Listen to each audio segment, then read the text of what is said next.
"You really love this place, don't you?" he asked. "Sure I do," I replied, a little defensively. "That doesn't mean I like everything about it. There's a lot that I don't like. But I do love the place. I love Bombay, and I think I always will." He grinned and looked away down the street. I struggled to hold the set of my features, to keep my expression calm and even. But it was too late. The heart grief had already begun. I know now what was happening to me, what was overwhelming me, what was about to consume and almost destroy me. Didier had even given me a name for it, assassin grief, he'd once called it. The kind of grief that lies in wait and attacks from ambush, with no warning and no mercy. I know now that assassin grief can hide for years and then strike suddenly, on the happiest day, without discernible reason or exegesis. But on that day, 6 months after my work in the passport factory had begun, and almost a year after Cater's death, I couldn't understand the dark and trembling mood that was moving in me, swelling to the sorrow I'd too long denied. I couldn't understand it, so I tried to fight it as a man fights pain or despair. But you can't bite down on assassin grief, and will it away. The enemy stalks you, step for step, and knows your every move before you make it. The enemy is your own grieving heart and, when it strikes, it can't miss. Salman turned to me once more, his amber eyes gleaming in the cast of his thoughts. That time, when we had the war to get rid of Ghani's guys, Farid was trying to be a new Abdullah. He loved him, you know. He loved him like a brother. And I think he was trying to be Abdullah. I think he got the idea that we needed a new Abdullah to win the war for us. But it doesn't work, does it? I tried to tell him that. I tell that to all the young guys, especially the ones who try to be like me. You can only ever be yourself. The more you try to be like someone else, the more you find yourself standing in the way. Hey, here's the guys. A white ambassador stopped in front of us. Farid, Sanjay, Andrew Ferreira, and a tough, 40-year-old Bombay Muslim named Amir got out of the car and joined us. We shook hands as the car drove off. "Let's wait a minute, guys, while Faisal parks the car," Sanjay suggested. It was true that Faisal, who ran the protection racket with Amir, was parking the car. It was also true, and more to the point, that Sanjay was enjoying himself, standing in our conspicuous group on a warm afternoon and sparking furtive but fervent looks from most of the girls passing us on the busy street. We were Gundas, gangsters, and almost everyone knew it. Our clothes were new and expensive and cut to the edge of fashion. We were all fit. We were all confident. We were all armed and dangerous. Faisal loped around the corner and wagged his head to signal that the car was safely parked. We joined him and walked the 3 blocks to the Taj Mahal Hotel in a single, wide line.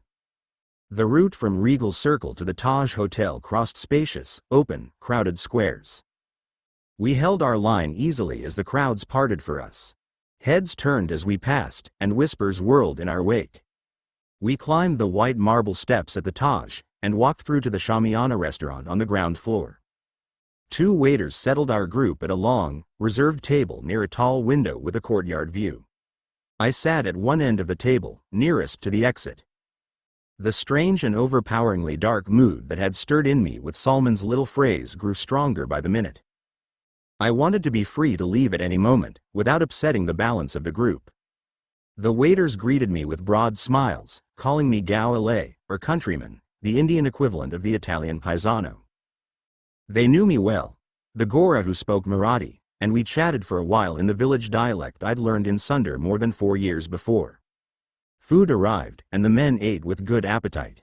I, too, was hungry, but I couldn't eat, and I just pushed at the food to make a polite show. I drank 2 cups of black coffee and tried to bring my troubled, storming mind into the run of conversations. Amir was describing the movie he'd seen the night before, a Hindi gangster picture, in which the gangsters were vicious thugs and the hero conquered them all, unarmed and alone. He described every fight sequence in detail, and the men hooted with laughter. Amir was a scarred, blunt-headed man with thick, tangled eyebrows and a mustache that rode the cresting wave of his full upper lip like the wide prow of a Kashmiri houseboat. He loved to laugh and tell stories, and his self-assured, sonorous voice compelled attention. Amir's constant companion, Faisal, had been a champion boxer in the youth league. On his 19th birthday, after a year of tough professional bouts, he discovered that his manager had embezzled and squandered all the money he'd been entrusted to save from his boxers' fights. Faisal had tracked the manager down. When he'd found him, he hit him and then kept on hitting him until the man was dead. He'd served 8 years in prison for the crime, and was banned from boxing for life. In prison, the naive, hot-tempered teenager had become a calculating, cold-tempered young man. One of Qadrbai's talent scouts had recruited him in the prison, and he'd served his apprenticeship to the mafia through the last 3 years of his sentence. During the 4 years since his release, Faisal had worked as Amir's principal strong-arm man in the burgeoning protection racket. He was quick, ruthless, and driven to succeed at whatever task was set for him. His flattened, broken nose, and a neat scar that dissected his left eyebrow gave him a fearsome appearance, and toughened what might otherwise have been a too regular and too handsome face. They were the new blood, the new mafia dons, the new lords of the city. Sanjay, the efficient killer with the movie star looks. Andrew, the genial goon who dreamed of taking his seat on the mafia council. Amir, the grizzled veteran with the storyteller's gift. Faisal, the cold-hearted enforcer who only asked one question: finger, arm, leg, or neck, when he was given an assignment. Farid, known as the fixer, who solved problems with fire and fear, and who'd raised 6 much younger brothers and sisters, alone, when his parents died in a cholera-infested slum. And Salman, the quiet one, the humble one, the natural leader, who controlled the lives of hundreds in the little empire that he'd inherited and held by force. And they were my friends. More than friends, they were my brothers in their brotherhood of crime. We were bonded to one another in blood, not all of it other people's, and boundless obligation. If I needed them, no matter what I'd done, no matter what I wanted them to do, they would come. If they needed me, I was there, without cavil or regret. They knew they could count on me. They knew that when Kader had asked me to join him in his war, I'd gone with him, and I'd put my life on the line. I knew I could count on them. When I'd needed him, Abdullah had been there to help me deal with Maurizio's body. It's a significant test, asking someone to help you dispose of a murdered man's body. Not many pass it. Every man at the table had passed that test, some of them more than once. They were a solid crew, to use the Australian prison slang. They were the perfect crew for me, an outlaw with a price on my head. I'd never felt so safe, not even with Qadrbai's protection, and I never should have felt alone. But I was alone, and for 2 reasons. The mafia was theirs, not mine. For them, the organization always came first. But I was loyal to the men, not the mafia, to the brothers, not the brotherhood. I worked for the mafia, but I didn't join it. I'm not a joiner. I never found a club or clan or idea that was more important to me than the men and women who believed in it. And there was another difference between the men in that group and me, a difference so profound that friendship, on its own, couldn't surmount it. I was the only man at that table who hadn't killed a human being, in hot blood or cold.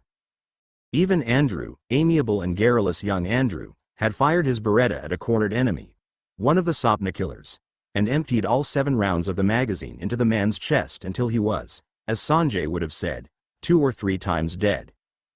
Just at that moment the differences suddenly seemed immense and unconquerable to me, far greater and more significant than the 100 talents, desires, and tendencies that we had in common.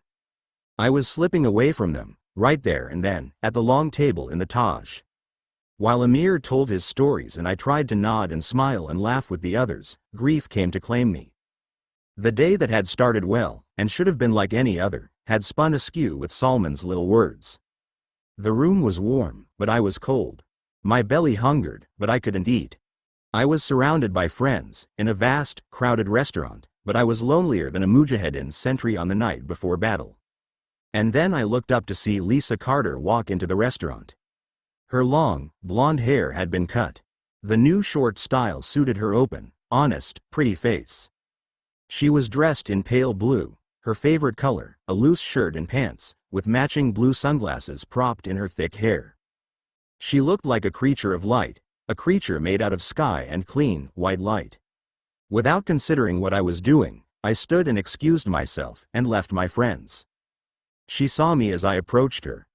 A smile as big as a gambler's promise unveiled her face as she opened her arms to hug me. And then she knew one hand reached up to touch my face, her fingertips reading the braille of scars, while the other hand took my arm to lead me out of the restaurant and into the foyer. I haven't seen you for weeks, she said as we sat together in a quiet corner. What's wrong? Nothing, I lied. Were you going in to have some lunch? No, just coffee. I've got a room here, in the old part, looking out over the gateway. It's $1 million view, and a great room. I've got it for 3 days while Letty sews up a deal with a big producer. This is one of the fringe benefits she managed to squeeze out of him. The movie business. What can I say? How's it going? Great, she smiled. Letty loves every minute of it. She deals with all the studios and the booking agents now. She's better at it than me. She drives a better deal for us every time. And I do the tourists. I like that part better. I like meeting them and working with them. And you like it that sooner or later, no matter how nice they are, they always go away. Yeah. That, too. How's Vikram? I haven't seen him since the last time I saw you and Letty. He's cool. You know Vikram. He's got a lot more time on his hands now. He misses the stunt thing. He was really big on that, and he was great at it. But it drove Letty crazy. He was always jumping off moving trucks and crashing through windows and stuff. And she worried a lot. So she made him give it up. What's he doing now? He's kind of the boss, you know? Like the executive vice president of the company, the one Letty started, with Kavita and Carla and Jeet. And me. She paused, on the verge of saying something, and then plunged on. She was asking after you. I stared back at her, saying nothing. Carla, she explained. She wants to see you, I think. I held the silence. I was enjoying it, a little, that so many emotions were chasing one another across the soft, unblemished landscape of her face. Have you seen any of his stunts? She asked. Vikram's? Yeah. He did a whole lot before Letty made him stop. I've been busy. But I really want to catch up with Vikram. Why don't you? I will. I heard he's hanging out at the Kalaba market every day, and I've been wanting to see him. I'm working a lot of nights, so I haven't been to Leopold's lately. It's just, I've been busy. I know, she said softly. Maybe too busy, Lynn. You don't look too good. Gimme a break, I sighed, trying to laugh. I work out every day. I do boxing or karate every other day. I can't get any fitter than this. You know what I mean, she insisted. Yeah, I know what you mean. Listen, I should let you go. No, you shouldn't. I shouldn't? I asked, faking a smile. No, you should come with me, now, to my room. We can have coffee sent up. Come on, let's go. And she was right. It was a spectacular view. Tourist ferries bound for the caves on Elephant Island, or returning to shore, rose up the wavelets and rolled over them in proud, practiced glissades. Hundreds of smaller craft dipped and nodded like preening birds in the shallow water while huge cargo vessels, anchored to the horizon, lay motionless on that cusp of calm where the ocean became the bay. On the street below us, parading tourists wove colored garlands with their movements through and around the tall, stony gallery of the Gateway Monument. She kicked off her shoes and sat cross-legged on the bed. I sat near her on the edge of the bed. I stared at the floor near the door. We were quiet for a while, listening to the noises that pushed their way into the room with a breeze that caused the curtains to riffle, swell, and fall. I think, she began, taking a deep breath, you should come and live with me. Well, that's, hear me out, she cut in, raising both palms to silence me. Please. I just don't think. Please. Okay. I smiled, sitting further along the bed to rest my back against the bedhead. I found a new place. It's in Tardeo. I know you like Tardeo. So do I, and I know you'll like the apartment, because it's exactly the kind of place we both like. And I think that's what I'm trying to get at, or trying to say. We like the same things, Lynn. And we got a lot in common. We both beat the dope. That's a fucking hard thing to do, and you know it. And not many people do it. But we did. We both did, and I think that's because we're alike, you and me. We'd be good, Lynn. We'd be real good. I can't say, for sure, that I beat the dope, Lisa. You did, Lynn. No, I can't say I won't ever touch it again, so I can't say I beat it.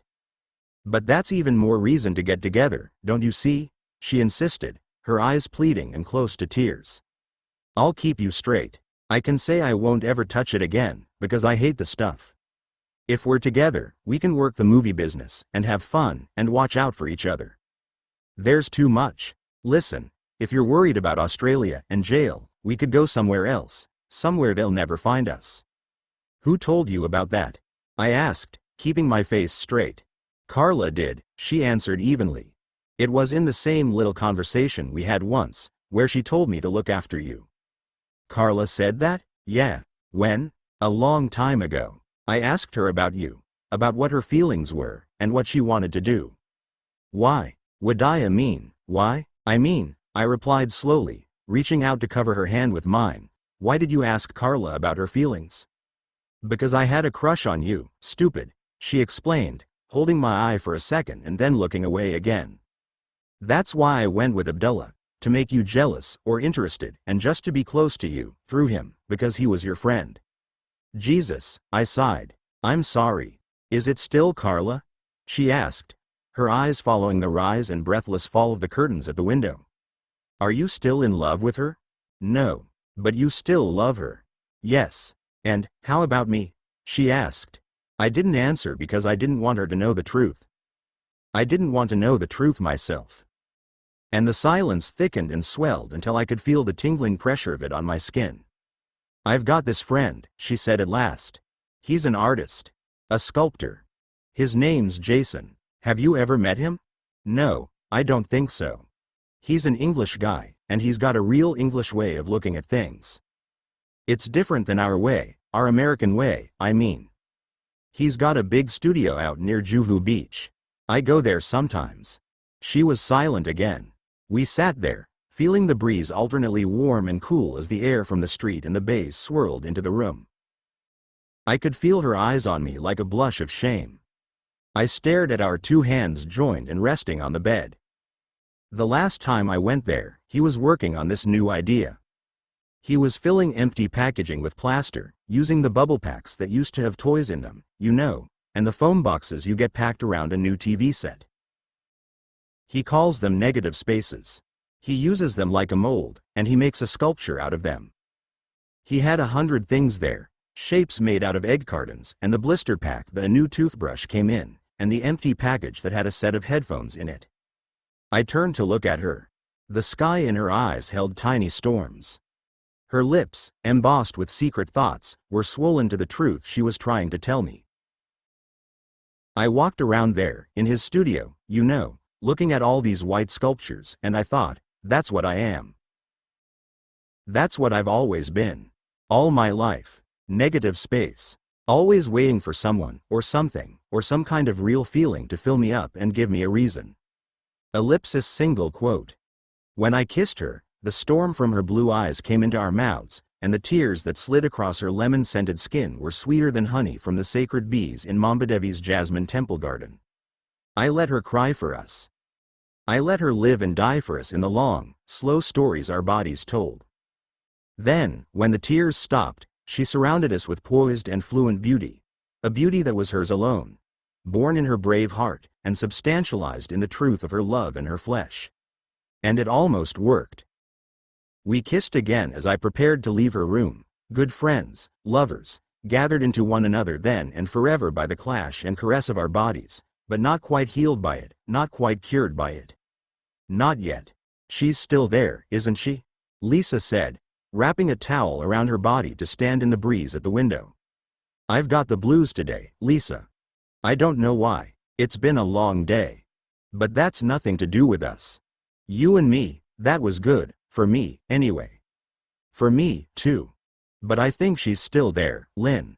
No, I wasn't lying before. I'm not in love with her anymore. Something happened when I came back from Afghanistan. Or maybe it happened in Afghanistan.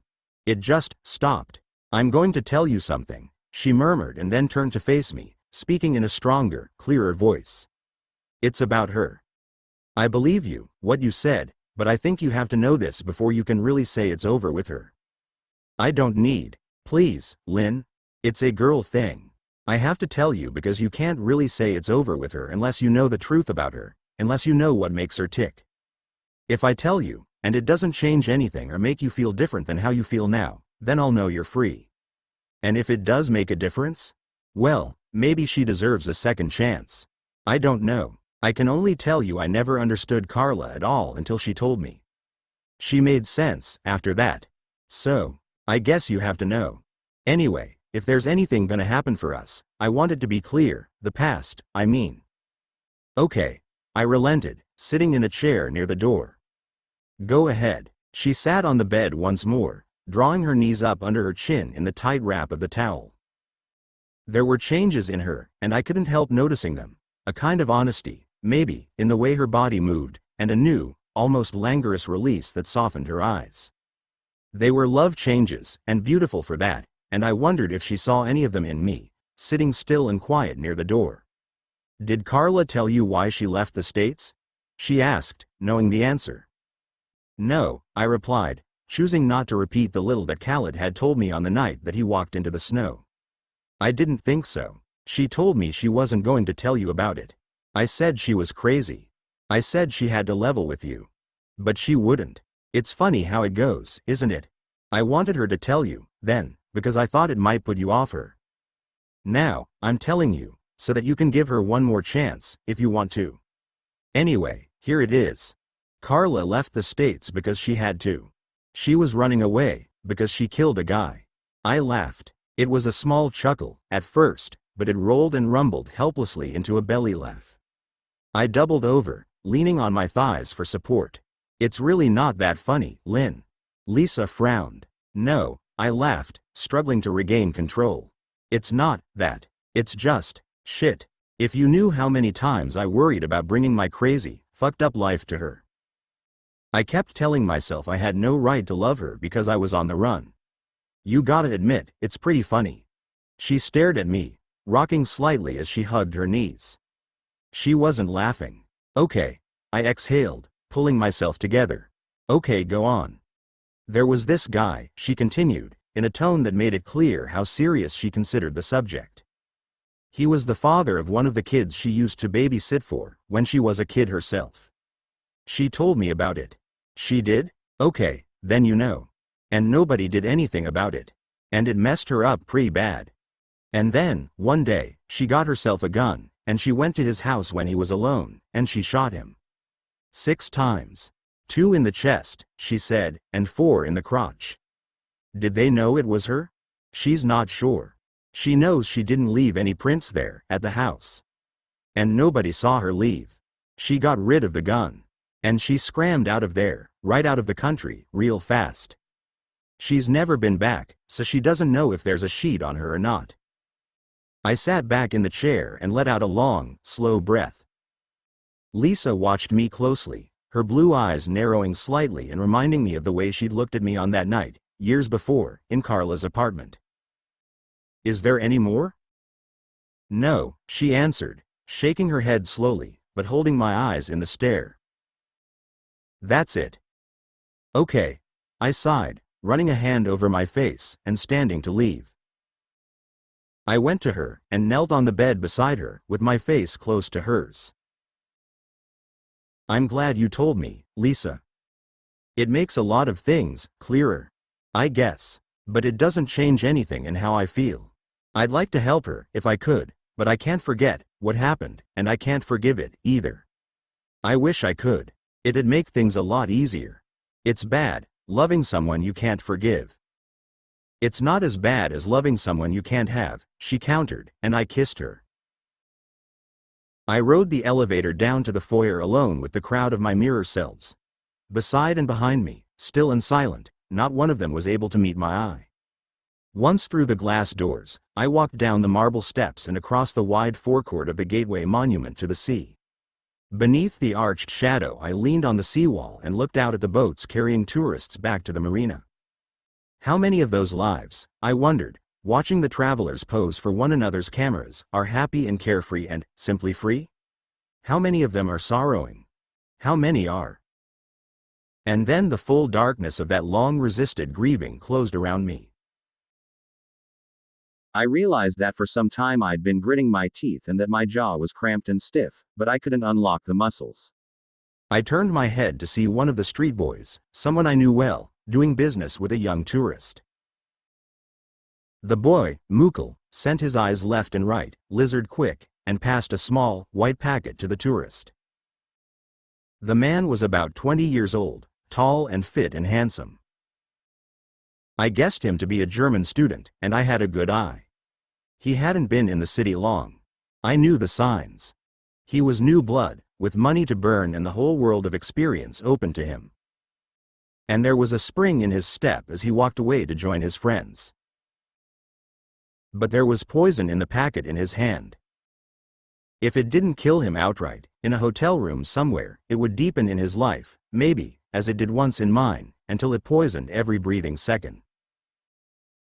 I didn't care, not about him or me or anyone. I wanted it. I wanted the drug, just then, more than anything in the world. My skin remembered the satin flush of ecstasy and the lichen-stippled creep of fever and fear. The smell taste was so strong that I felt myself retching it. The hunger for oblivion, painless, guiltless, and unsorrowing, swirled in me, shivering from my spine to the thick, healthy veins in my arms. And I wanted it, the golden minute in heroine's long leaden night. Mukul caught my eye and smiled from habit, but the smile twitched and crumbled into uncertainty. And then he knew. He had a good eye, too. He lived on the street, and he knew the look. So the smile returned, but it was different. There was seduction in it. It's right here. I've got it right here. It's good stuff. Come and get it. And the dealer's tiny, vicious, little sneer of triumph. You're no better than me. You're not much at all. And sooner or later, you'll beg me for it. The day was dying. Each jeweled shimmer, dazzling from the waves in the bay, turned from glittering white to pink, and weak, blood red. Sweat ran into my eyes as I stared back at Mukul. My jaws ached, and my lips quivered with the strain of it. The strain of not responding, not speaking, not nodding my head. I heard a voice or remembered it. All you have to do is nod your head, that's all you have to do, and it'll all be over. And grieving tears boiled up in me, relentless as the gathering tide that slapped against the seawall. But I couldn't cry them, those tears, and I felt that I was drowning in a sorrow that was bigger than the heart that tried to hold it. I pressed my hands down on the little mountain range of the faceted bluestones on the top of the seawall, as if I could drive my fingers into the city and save myself by clinging to her. But Mukul smiled, promising peace. And I knew there were so many ways to find that peace.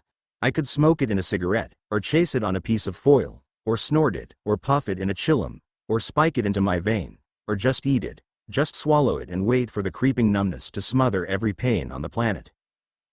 And Mukul, reading the sweating agony like a dirty page in a dirty book, inched his way closer to me, sliding along the wet stone wall.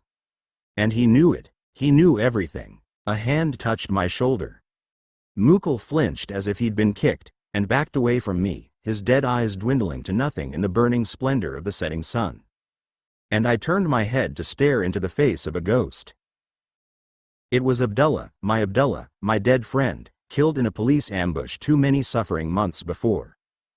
His long hair was cut short and thick like a movie star's. His black clothes were gone. He wore a white shirt and gray trousers with a fashionable cut. And they seemed strange, those different clothes, almost as strange as seeing him standing there.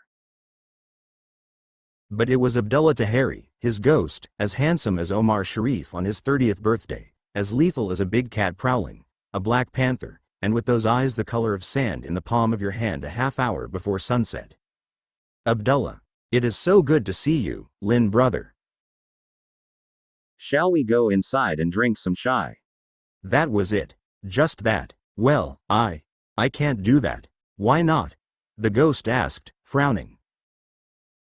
Well, for starters, I mumbled, shielding my eyes from the late afternoon sun with my hand as I stared up at him, because you're dead. I am not dead, Lin brother. Yes? No, did you speak to Salman? Salman? Yes. He arranged it, for me to meet with you, in the restaurant. It was a surprise. Salman told me there was a surprise. And I am the surprise, Lin brother, the ghost smiled. You were coming to meet me. He was supposed to be making it a surprise for you. But you left the restaurant. And the others, they have been waiting for you. But you didn't come back, so I went to find you. Now the surprise is really a shocks.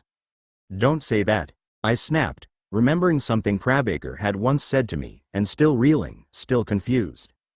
Why not? It doesn't matter. Fuck, Abdullah, this is a fucking weird dream, man. I am back, he said calmly, a little frown of worry creasing his brow. I am here, again. I was shot. The police. You know about it. The tone of the conversation was matter of fact. The fading sky behind his head and the passers-by on the street were unremarkable. Nothing matched the blur and streak of a dream. Yet it had to be a dream.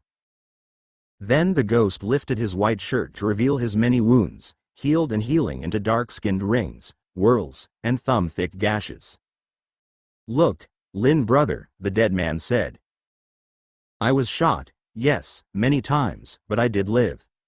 They took my body from the Crawford Market police station. They took me to Tana for the first 2 months.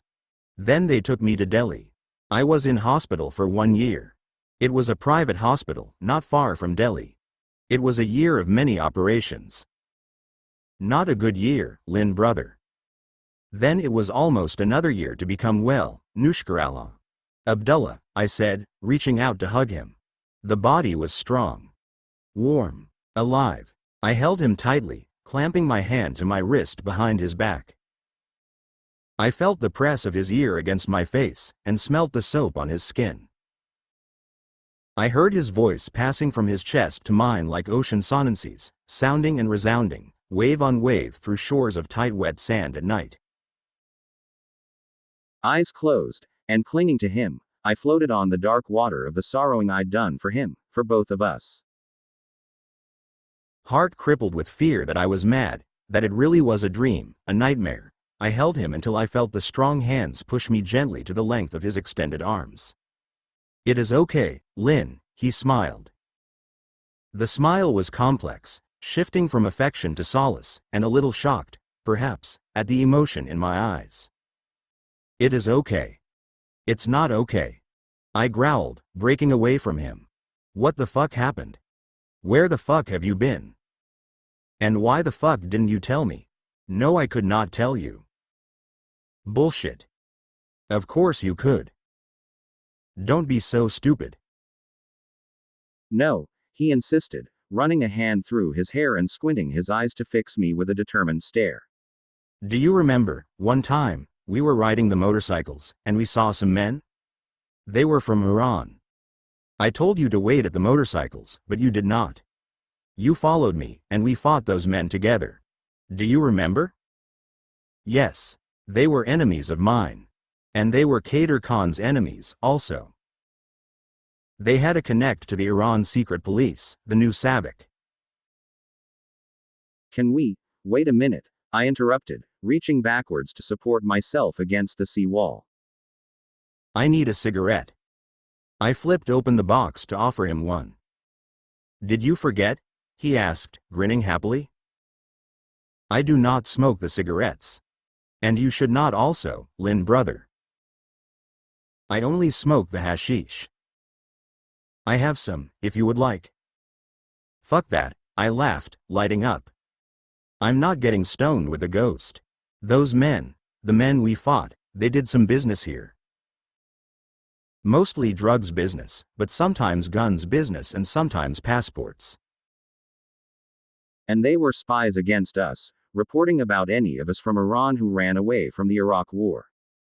I was one man who ran away from the Iraq War. Many thousands ran away to here, India, and many thousands who hate Ayatollah Khomeini. The spies from Iran, they made reports about us to the new SAVAK in Iran. And they hate Kader because he want to help the Mujahideen in Afghanistan and because he did help so many of us from Iran. You understand this business, Lin brother? I understood it. The Iranian expatriate community in Bombay was huge, and I had many friends who'd lost their homeland and their families, and were struggling to survive. Some of them worked in existing mafia gangs like Cater's Council. Others had formed their own gangs, hiring themselves out to do the wet work, in a business that got a little bloodier every working day. I knew that the Iranian secret police had spies circulating among the exiles, reporting on them and sometimes getting their own hands a little damp. Go on, I said, taking a gulp of smoky air from my cigarette. When those men, those spies, made their reports, our families in Iran had very bad suffering. Some mothers, brothers, fathers, they put them into the secret police prison. They torture people in that place. Some of the people, they died. My own sister, they torture and rape her because of the reports about me. My own uncle, he is killed when my family cannot pay to the secret police quick enough. When I find out about that, I told to Abdul Qadir Khan that I want to leave him, so I can fight them, those men who are spies from Iran. He told me not to leave. He said to me that we will fight them together. He told me that we will find them, one by one, and he promised me that he will help me to kill them all. Qadir Bhai, I said, breathing smoke. And we found them, some of them, Farid and me, with Qadir's help. There was 9 men at the start. We found 6 men. Those men, we finished. The other 3 of them did live. 3 men. And they knew something about us. They knew that there is a spy in the council, very close to Qadir Khan. Abdul Ghani. Yes, he said, turning his head to spit at the mention of the traitor's name. Ghani, he came from Pakistan. He had many friends in the Pakistan secret police. The ISI. They work in secret with the Iran secret police, the new SAVAK, and with CIA, and with Mossad. I nodded, listening to him, and thinking about something Abdul Ghani had said to me once. All the secret police of the world work together, Lynn, and that is their biggest secret. So, the Pakistan ISI told the Iranian secret police about their contact on the Qadir Council. Abdul Ghani. Yes, he replied. In Iran they were very worried. 6 good traitors gone. Nobody ever can find the bodies of those traitors. Only 3 were left. The 3 men from Iran, so then they work with Abdul Ghani. He told them how to make a trap for me. At that time, do you remember, we did not know it, that Sapna, he was working for Ghani and planning to move against us. Qadir did not know. I did not know. If I knew that, I would put the pieces of those Sapna men into Hassan Obiqua's hole in the ground myself. But I did not know. When I came into the trap, near to Crawford Market, the men from Iran fire the first time from a place near me. The police, they think that I am firing my gun. They fire at me. I am dying, I know, so I take my guns and I shoot at the police. The rest, you know. Not all of it, I grunted. Not enough. I was there that night, the night you got shot. I was in the crowd at Crawford Market police station. It was wild. Everyone said you were shot so many times that your face was unrecognizable. There was so much blood. But Qadir's men, they did know me. They make a riot and then they fight step into the police station, and they take my body out of there and away to the hospital. Qadir had a truck near there, and he had a doctor. You know him, Dr. Hamid. Do you remember him? And they saved me. Khalid was there that night. Was he the one who rescued you? No, Khalid was one of the men who make the riot. It was Farid who took my body. Farid the fixer got you out of there? I gasped, stunned that he'd said nothing about it in all the close months we'd worked together. And he's known about it all this time? Yes. If you have a secret, Lynn, put it in the heart of Farid. He is the best of them, my brother, now that Abdul Qadir is gone. After Nazir, Farid is the best of them. Never forget that. What about the 3 guys? The 3 Iranian guys? What happened to them after you got shot? Did Qadir get them? No, when Abdul Qadir killed Sapna and his men, they ran away to Delhi. One of the Sapna guys got away. You know that? Yes, he went to Delhi also. When I was strong again, not completely fix up yet, but strong enough to fight, just 2 months ago, I went to look for the 4 men and their friends. I found one of them. One from Iran. I finish him. Now there are only 3 left from that time, 2 spies from Iran, and 1 Sapna killer from Ghani. Do you know where they are? Here, in the city. You're sure? I am sure. That is why I have come back to Bombay. But now, Lin brother, we must return to the hotel. Salman and the others, they are waiting for us, upstairs. They want to make a party. They will be happy I can find you. They did see you leaving, hours before, with a beautiful girl, and they told me I will not find you. It was Lisa, I said, glancing unconsciously over my shoulder at the bedroom window on the first floor of the Taj. Do you want to see her? No, he smiled. I did meet someone, Farid's cousin, Amina. She has been looking after me for more than a year. She is a good girl. We want to be married. Get the fuck out of here. I spluttered, more shocked by his intention to marry than I was by his survival of the killing fusillade. Yes, he grinned, reaching out to give me an impulsive hug. But come on, the others are waiting. Chalo. You go ahead, I answered him, smiling to match his happy grin. I'll be with you soon. No, come, Lin, he urged. Come now. I need a minute, I insisted. I'll be there, in a minute. He hesitated a moment more but then smiled, nodded his head, and walked back through the domed arch toward the Taj Hotel. Evening dimmed the afternoon's bright halo. A haze of dusty smoke and vapor misted the horizon, sizzling soundlessly, as if the sky at the distant wall of the world was dissolving into the waters of the bay. Most of the boats and ferries were safely tied to their mooring posts at the dock beneath me. Others rose and fell and rose again, swaying on the secure tethers of their sea anchors. High tide pushed the swollen waves against the long stone wall where I stood. Here and there along the boulevard, frothy plumes, like gasps of effort, slapped up, over, and onto the white footpaths. Strollers walked around the intermittent fountains, or ran laughing through the sudden boom and spray. In the little seas of my eyes, those tiny blue-gray oceans, waves of tears pushed hard against the wall of my will. Did you send him? I whispered to the dead Khan, my father. Assassin grief had pushed me to that wall where the street boys sold heroin. And then, when it was almost too late, Abdullah had appeared. Did you send him to save me? The setting sun, that funeral fire in the sky, seared my eyes, and I looked away to follow the last flares of cerise and magenta streaming out and fading in the ocean-mirrored sapphire of the evening. And staring out across the rile and ruffle of the bay, I tried to fit my feelings within a frame of thought and fact. Strangely, weirdly, I'd refound Abdullah and re-lost Qadrbai on the same day, in the same hour. And the experience of it, the fact of it, the inescapably fated imperative of it, helped me to understand. The sorrowing I'd shunned had taken so long to find me because I couldn't let him go. In my heart, I still held him as tightly as I'd hugged Abdullah only minutes before. In my heart, I was still there on the mountain, kneeling in the snow and cradling the handsome head in my arms. As the stars slowly reappeared in the silent endlessness of sky, I cut the last mooring rope of grief, and surrendered to the all-sustaining tide of destiny. I let him go. I said the words, the sacred words, I forgive you. And it was good, and it was right. I let the tears fall. I let my heart break on my father's love, like the tall waves beside me that hurled their chests against the wall, and bled onto the wide, white path. Chapter 40. The word mafia comes from the Sicilian word for bragging. And if you ask any serious man who commits serious crimes for a living, he'll tell you it's just that, the boasting, the pride.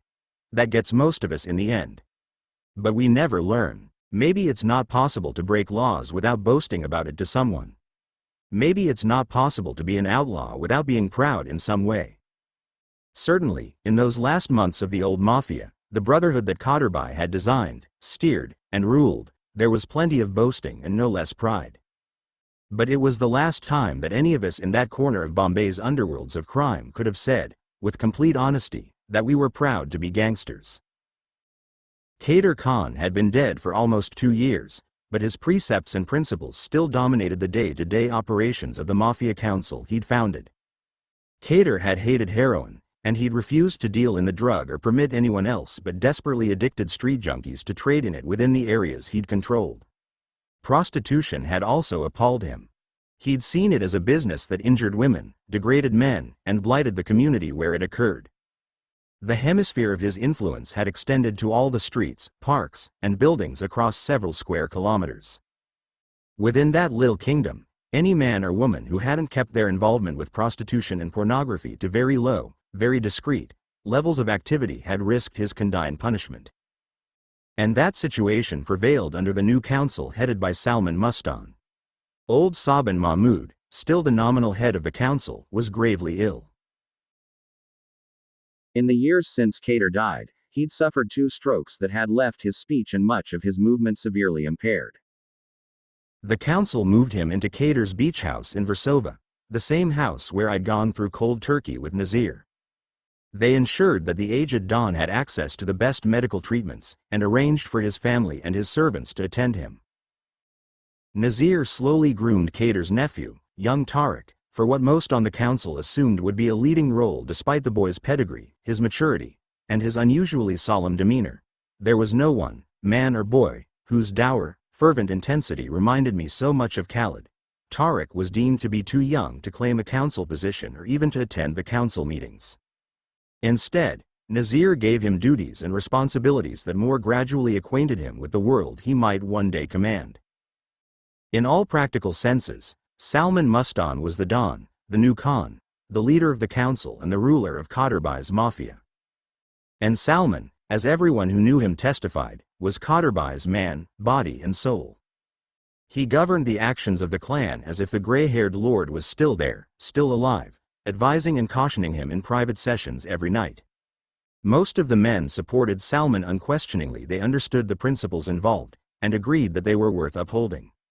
In our area of the city, the words gunda and gangster weren't an insult. Local people knew that our branch of the mafia did a better job than the police at keeping heroin and salacious crimes from their streets. The police, after all, were susceptible to bribes. Indeed, Salman's mafia clan found itself in the unique position of bribing the police, the same cops who'd just been paid off by pimps and pushers, to look away whenever they had to run a recalcitrant heroin dealer into a brick wall, or take a mash hammer to a pornographer's hands. Old men in the district nodded to one another, and compared the relative calm on their streets with the chaos that tumbled and trawled through the streets of other districts. Children looked up to the young gangsters, sometimes adopting one as a local hero. Restaurants, bars, and other businesses welcomed Salman's men as preservers of peace and comparatively high moral standards. And the informing rate in the areas of his control, the amount of unsolicited information supplied to the police, a sure indicator of public popularity or displeasure, was lower than in any other area across the whole seething sprawl of Bombay. We had pride, and we had principle, and we were almost the men of honor that we believed ourselves to be. Still, there were a few grumbles of complaint within the clan, and some council meetings hosted fierce, unresolved arguments about the future of the group. The heroin trade was making other mafia councils rich. New smack millionaires flaunted their imported cars, designer clothes, and state-of-the-art electronic gadgets at the most exclusive and expensive venues in the city. More significantly, they used their inexhaustible, opiate-based income streams to hire new men. Mercenaries who were paid well to fight dirty and to fight hard. Little by little, those gangs expanded their territories in turf wars that left a few of the toughest men dead, many more wounded, and cops all over the city lighting incense sticks to give thanks for their luck. With similarly high profits derived from the new and insatiable market for imported, hardcore pornographic videos, some of the rival councils had accumulated enough money to acquire that ultimate status symbol for any criminal gang: a horde of guns. Envious of the wealth amassed by such gangs, infuriated by their territorial gains, and wary of their growing power, some of Salman Mustan's men urged him to change his policy. First among those critical voices was that of Sanjay, Salman's oldest and closest friend. "You should meet with Chua," Sanjay said earnestly as he, Farid, Salman, and I drank chai at a little shop on Maulana Azad Road near the brilliant, green mirages of the Mahalakshmi racecourse. He was talking about Ashok Chandrasekhar, an influential strong-arm man in the Waladlala gang.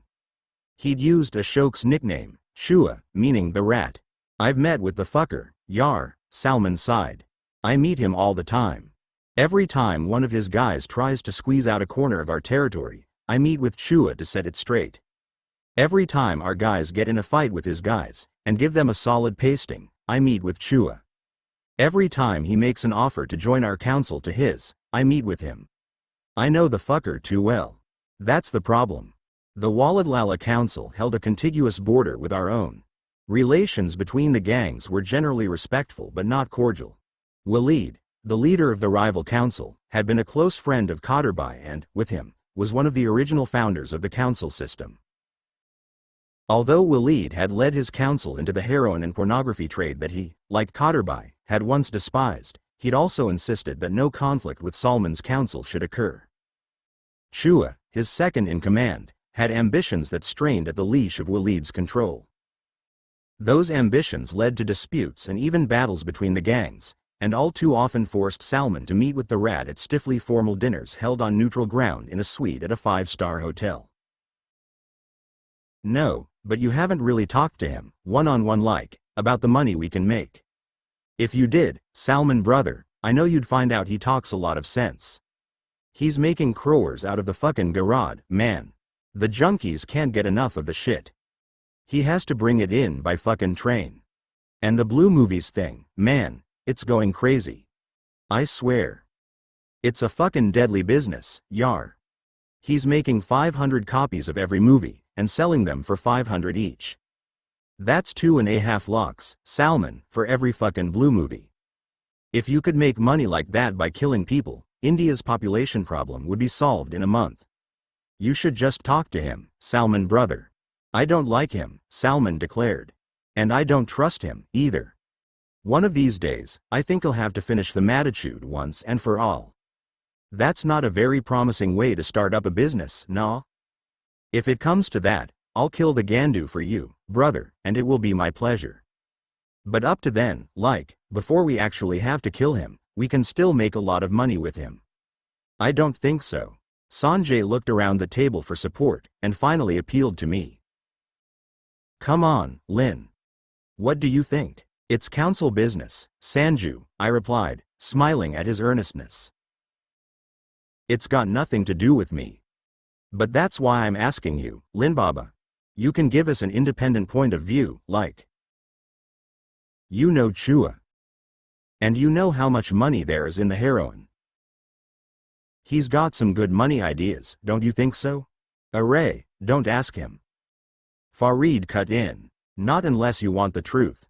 No, go on, Sanjay persisted, the gleam in his eyes brightening. He liked me, and he knew that I liked him. Tell me the truth. What do you think of him? I glanced around at Salman and he nodded, just as Kader might have done. I think Chu is the kind of guy who gives violent crime a bad name, I said. Salman and Farid spluttered their tea, laughing, and then mopped at themselves with their handkerchiefs. Okay. Sanjay frowned, his eyes still gleaming. So, what, exactly, don't you like about him? I glanced again at Salman. He grinned back at me, raising his eyebrows and the palms of his hands in a don't look at me gesture. Chu is a standover man, I replied. And I don't like standover men. He's a what? A standover man, Sanjay. He beats up on men he knows can't fight back, and takes whatever he wants from them. In my country, we call those guys standover men because they really do stand over little guys and steal from them. Sanjay looked at Farid and Salman with a blank expression of confused innocence. I don't see the problem, he said. No, I know you don't have a problem with it. And that's okay. I don't expect everyone to think like me. Fact is, most people don't. And I understand that. I get it. I know that's how a lot of guys make their way. But just because I understand it, that doesn't mean I like it. I met some of them in jail. A couple of them tried to stand over me. I stabbed them. None of the others ever tried it again. The word got around. Try to stand over this guy, and he'll put a hole in you. So they left me alone. And that's just the thing. I would have had more respect for them if they'd kept on trying to stand over me. I wouldn't have stopped fighting them. I still would have cut them up, you know, but I would have respected them more while I did it. Ask the waiter here, Santosh, what he thinks of Chua. They came in here last week, Chua and his guys, and slapped him around for 50 bucks. The word bucks was Bombay slang for rupees. 50 rupees was the same amount. I knew that Sanjay customarily tipped waiters and better than average cab drivers. The guy's a fucking millionaire, if you believe his bullshit, I said, and he stands over a decent working guy like Santosh for 50 bucks. I don't respect that. And in your heart of hearts, Sanjay, I don't think you do, either. I'm not going to do anything about it. That's not my job. Chua makes his graft by slapping people. I understand that, but if he ever tries to stand over me, I'll cut him. And I tell you, man, I'll enjoy doing it. There was a little silence while Sanjay pursed his lips, twirled his hand palm upward, and looked from Salman to Farid. Then all three of them burst out laughing. You asked him. Farid giggled. Okay, Sanjay conceded. I asked the wrong guy. Lin is a wild guy, yar. He gets wild notions. He went to Afghanistan with Kader, man. Why did I ask a guy who's crazy enough to do that? You ran that clinic in the Jopadpati, and you never made a fucking paise out of it. Remind me of that, Lin brother, if I ever ask you for your business opinion again, nah? And another thing, I added, keeping a straight face. Bhagwan, Sanjay cried. He's got another thing, yet. If you think about the slogans, you'll understand where I'm coming from on this. The slogans? Sanjay protested, provoking his friends to bigger laughter. What fucking slogans, yar? You know what I mean. The slogan, or the motto, of the Waladlala gang is Pahali Shahad, Tabjom. I think I'm right in translating it as first honey, then outrage, or even atrocity. Isn't that right? And isn't that what they say to each other as their slogan? Yeah, that's their thing, man. And what's our slogan? Kader's slogan? They looked at one another and smiled. Sach aur himmat. I spoke it aloud for them. Truth and courage. I know a lot of guys who'd like Chua's slogan. They'd think it was clever and funny. And it sounds ruthless, so they'd think it was tough. But I don't like it. I like Kader's. At the sound of an Enfield engine, I looked up to see Abdullah park his bike outside the chai shop and waved to me. It was time for me to go. I'd spoken the truth, as I saw it, and I meant every word, but in my own heart of hearts I knew that Sanjay's argument, although not better, would turn out to be stronger than mine. The Waladlala gang under Chua was the future of all the mafia councils, in a sense, and we all knew it. Waleed was still the head of the council that bore his name, but he was old and he was ill.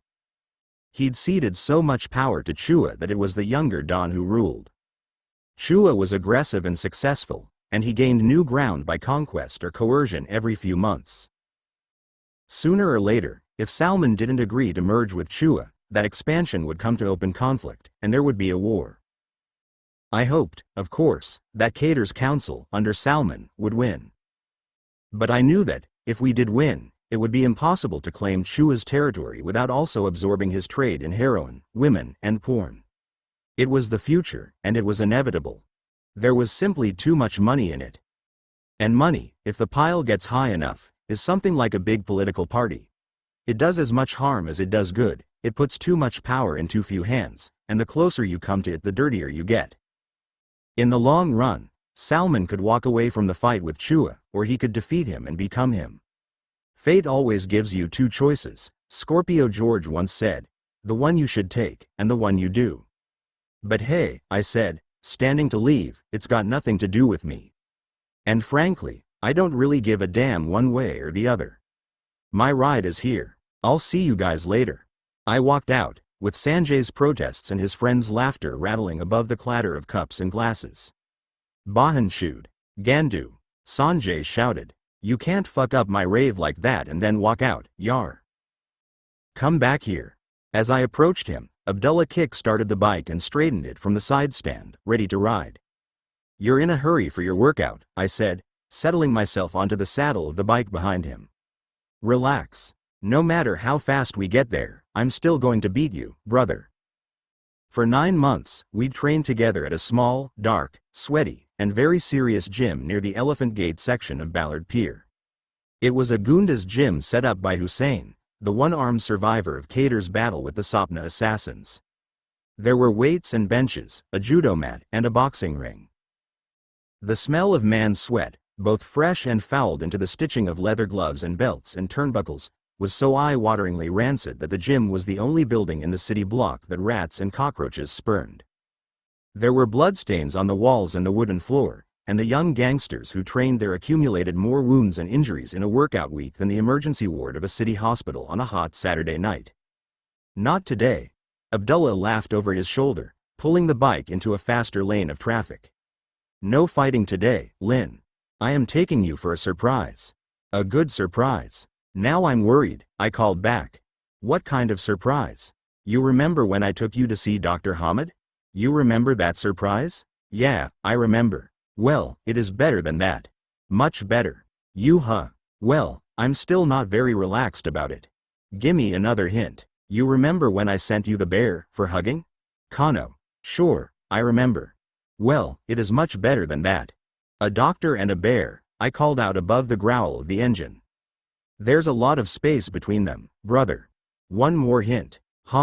He laughed, coming to a stop at a set of traffic lights. I will say to you this. The surprise is so good that you will forgive me for all that you suffered when you thought I was dead. I do forgive you, Abdullah. No, Lynn brother. I know you do not forgive me. I have too many bruises, and I am too much sore from our boxing and karate. It wasn't true. I never hit him as hard as he hit me. Although he was healing well, and he was very fit, he'd never fully recovered the uncanny strength and charismatic vitality he'd known before the police shooting. And when he removed his shirt to box with me, the sight of his scarred body, it was as if he'd been savaged by the claws of wild animals and burned with hot iron brands, always made me pull my punches. Still, I never admitted that to him. Okay, I laughed. If that's the way you're gonna play it, I don't forgive you. But when you see this surprise, he called out, laughing with me, you will forgive me completely, with a full heart. Now, come on. Stop asking me about it, and tell me, what did Salman say to Sanjay about that pig, that Chua? How did you know that's what we were talking about? I can see the look in Salman's face, he shouted back. And Sanjay, he told me, this morning, that he wants to ask Salman, again, to make business with Chua. So, what did Salman say? You know the answer to that one, I replied a little more quietly as we stopped in traffic. Good. Nushkar Allah. Thanks be to God. You really hate Chua, don't you? I don't hate him, he clarified, moving off with the flow of cars. I just want to kill him. We were silent for a while, breathing the warm wind and watching the black business unfold on the streets we'd both roamed so often. There were 100 large and small scams and deals going down around us every minute, and we knew them all. When we found ourselves twisted into a knot of traffic behind a stalled bus, I looked along the footpath and noticed Taj Raj, a pickpocket who usually worked the gateway area near the Taj Mahal Hotel. He'd survived a machete attack years before that had all but severed his neck. The wound caused him to speak in a rattling whisper, and his head was set at such an ill-balanced angle that when he wagged it to agree with someone he almost fell over. He was working the stumble-fall-pilfer game with his friend Indra serving as the stumbler. Indra, known as the poet, spoke almost all of his sentences in rhyming couplets. They were deeply moving in their beauty, for the first few stanzas, but always found their way into sexual descriptions and allusions so perverse and abhorrent that strong, wicked men winced to hear them. Legend had it that Indra had once recited his poetry through a microphone during a street festival, and had cleared the entire Kalaba market of shoppers and traders alike. Even the police, it was said, had shrunk back in horror until exhaustion overcame the poet, and then they'd rushed him as he paused for breath. I knew both men, and liked them, though I never let them get closer than an arm's stretch from my pockets. And sure enough, as the bus finally grumbled to life and the traffic began to ease forward, I watched Indra pretending to be blind, not his best performance, but good enough, and stumbling into a foreigner.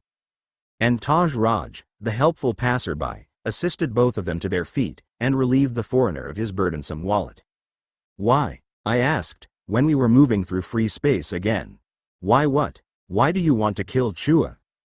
I know he had a meeting with the men from Iran, Abdullah shouted over his shoulder. People say it was just business, Sanjay, he says it was just business. But I think more than business. I think you work with them, against Kader Khan. Against us. For that reason, Lin.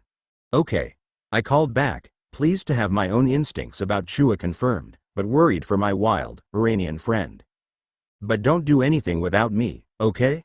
He laughed, and turned his head to show me the white teeth of his smile.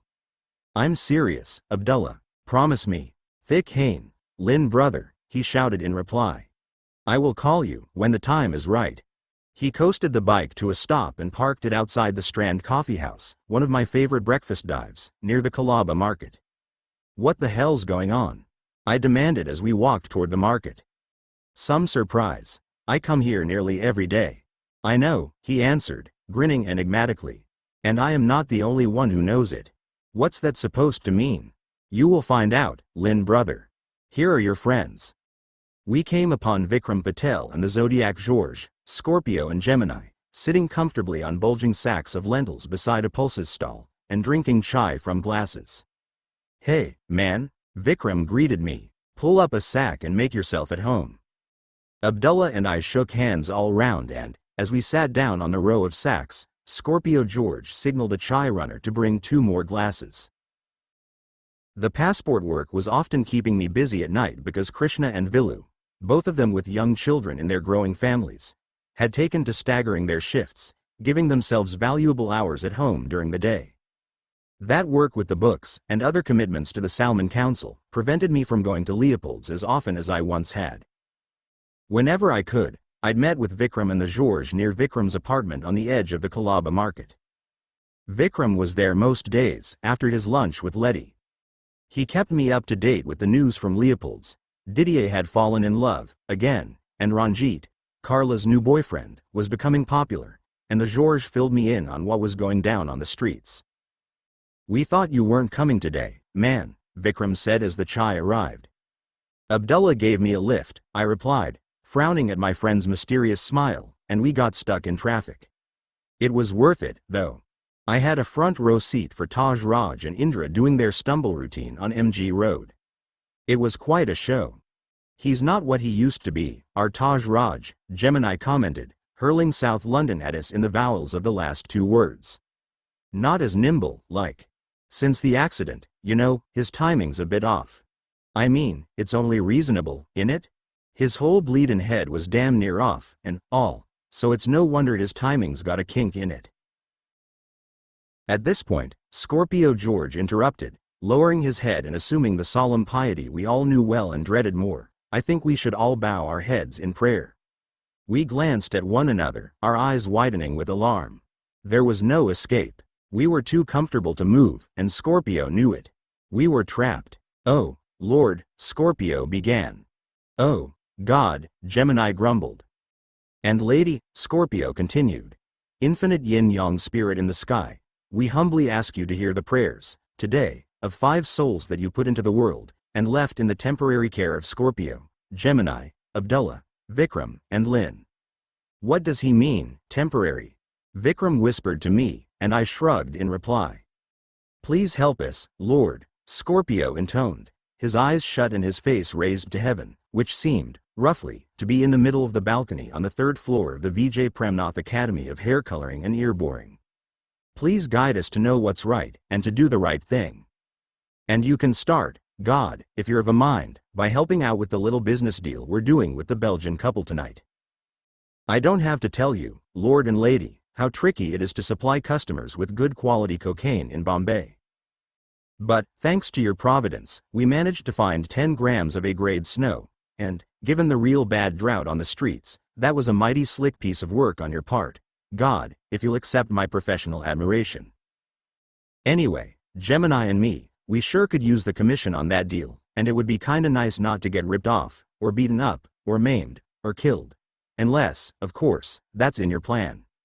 So, please light the way, and fill our hearts with love. Signing off now, but keeping the line open, as always, I'll say Amen. Amen. Gemini responded, clearly relieved that the prayer was far shorter than Scorpio's more usual efforts. Amen. Vikram sobbed, nudging a tear from his eye with the knuckles of a balled fist. Astagfirullah, Abdullah muttered, Forgive me, Allah. So how about a bite to eat then? Gemini suggested cheerily. There's nothing like a bit of religion to put you in the frame of mind to make a pig of yourself, is there? At that moment Abdullah leaned forward to whisper into my left ear. Look slowly, no, slowly. Look over there, behind the peanuts shop, near the corner. Do you see him? Your surprise, Brother Lin. Do you see him? And then, still smiling, my eyes were drawn to a stooped figure watching us from the shadows beneath an awning. He is here every day, Abdullah whispered. And not only here, in some other places that you go, also. He watches you. He waits, and he watches you. Vikram, I mumbled, wanting some other testament to what I was seeing. Look, there, on the corner. Look at what, man? With my attention upon him, the figure drew back into the shadows and then turned and loped away, limping, as if the whole left side of his body was damaged. Didn't you see him? No, man. See who? Vikram complained, standing with me to squint in the direction of my frantic stare. It's Madana, I shouted, running after the limping Spaniard. I didn't look back at Vikram, Abdullah, and the Zodiacs. I didn't answer Vikram's call. I didn't think about what I was doing or why I was pursuing him. My mind was only one thought, one image, and one word. Madana. He was fast, and he knew the streets well. It occurred to me, as he ducked into hidden doorways and all but invisible gaps between buildings, that I was probably the only foreigner in the city who knew those streets as well as he did. For that matter, there were few Indians, only touts and thieves and junkies, who could have kept up with him. He scrambled into a hole that someone had knocked through a high stone wall to create an access hatch from one street to another. He stepped around a partition that seemed as solid as brick, but was made from stretched and painted canvas. He took short cuts through improvised shops in sheltering archways, and weaved his way along the labyrinth lines of washed, brightly colored saris hung out to dry. And then he made a mistake. He ran into a narrow lane that had been commandeered by homeless pavement dwellers and extended families that were crowded out of local apartments. I knew it well. About 100 men, women, and children were living in the converted lane. They slept in shifts, in a loft space they'd built above the cobbled lane and between the walls of adjacent buildings. They did everything else in the